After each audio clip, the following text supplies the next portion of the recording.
2002 নাম নেই বা 2002 বাবা মার নামের মধ্যে হয়তো কোনো গরমিল আছে, তাদের ডাক পড়ছে, এটা আমরা শুনেছি। নির্বাচন কমিশন এই বিষয়ে বলবে, কিন্তু আমরা যেটা দেখতে পাচ্ছি বেশ কিছু তৃণমূল নেতা, যেহেতু বিএলওরা তৃণমূল নেতাদেরই খাস লোক, তাদেরকে নিয়ে ডেলিবারেটলি নামের বানান বা কোনো জায়গায় ভুল করানো হয়েছে। ধরুন দেবাংশু ভট্টাচার্য, ধরুন আমি অ্যাপ্রক্সিমেটলি বলছি, আমার জানা নেই, মানে আমি এটা অ্যাজাম্পশন করছি, দেবাংশু ভট্টাচার্য, তার জায়গায় করে দেওয়া হয়েছে দেবাংশু ভট্টাচার্যি।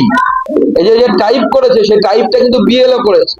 বিএলও মানে হচ্ছে লোকাল তৃণমূল কংগ্রেসের নেতা ধরে নিতে পারেন, ম্যাক্সিমাম ক্ষেত্রে দেখা যাচ্ছে তারা লোকাল তৃণমূল নেতাদের খুব কাছের লোক, কারণ তারা ওই তৃণমূল আমলে ওকে ধরে চাকরি পেয়েছে। এবং ইচ্ছে করে এমন দেখানো হচ্ছে যেন যে এসআইআর বুঝি কি না কি হয়ে গেল, অথচ পশ্চিমবঙ্গে মাত্র 58 লক্ষ লোকের নাম এখনো পর্যন্ত বাদ পড়েছে, উত্তরপ্রদেশে বাদ পড়েছে 2 কোটি। দাঙ্গা হাঙ্গামা কিচ্ছু হচ্ছে, যত দাঙ্গা হাঙ্গামা কিন্তু এখানে করা হচ্ছে বা করানোর চেষ্টা করা হচ্ছে। ভালোভাবে পড়ে রাজ্যের মন্ত্রী শশী পাজা, তাকেও শুনানিতে ডাকা হয়েছিল। এসআইআর এর শুনানি পর্বে ডাক পান শশী পাজা, ইতিমধ্যেই হাজিরাও দিয়েছেন শুনানি কেন্দ্রে। পাশাপাশি শুনানি কেন্দ্র থেকে বেরিয়ে কমিশন এবং বিজেপিকে নিশানা করেছেন শশী পাজা। এর পাশাপাশি আমরা দেখতে পেলাম তৃণমূলের আইটি সেলের প্রধান দেবাংশু ভট্টাচার্য, তাকেও শুনানিতে ডাকা হয়েছে। আর পাশাপাশি তার পরিবারের সদস্যরাও ডাক পেয়েছেন এই শুনানিতে, কিন্তু কি কারণে তাদের ডাকা হয়েছে তা স্পষ্ট করে জানানো হয়নি, এমনটা অভিযোগ করেছেন দেবাংশু ভট্টাচার্য। বারাসাত 1 নম্বর ব্লকে 70,000 জনকে হিয়ারিং এর নোটিশ। বারাসাত 1 নম্বর ব্লকে 70,000 জনকে হিয়ারিং এর নোটিশ। এক ভোটারকে 3 বারের বেশি ডাক। একদিনে হিয়ারিং এ 5,000 ভোটার।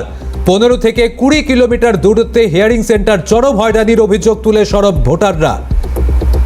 প্রতিনিধি অপুশীল রয়েছেন আমাদের সঙ্গে। অপু, 70,000 জনকে হিয়ারিং এর নোটিশ পাঠানো হয়েছে, কি জানতে পারছো?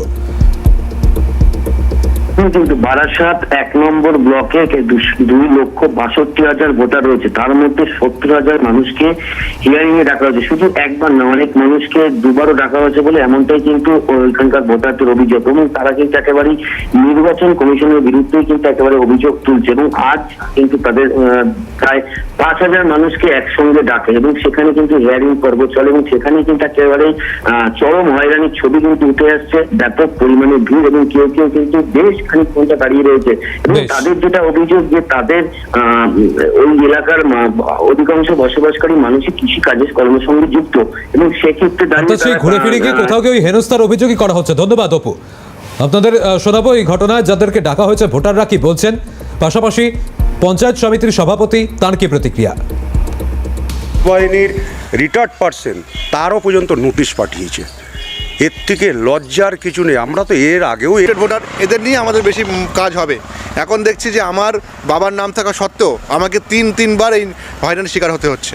একটা প্রশ্ন নির্বাচন কমিশনের কাছে, আমি জানি না যে নির্বাচন কমিশন আমার বাবার কটা সন্তান সেটা ওনার জানার রাইট আছে কিনা।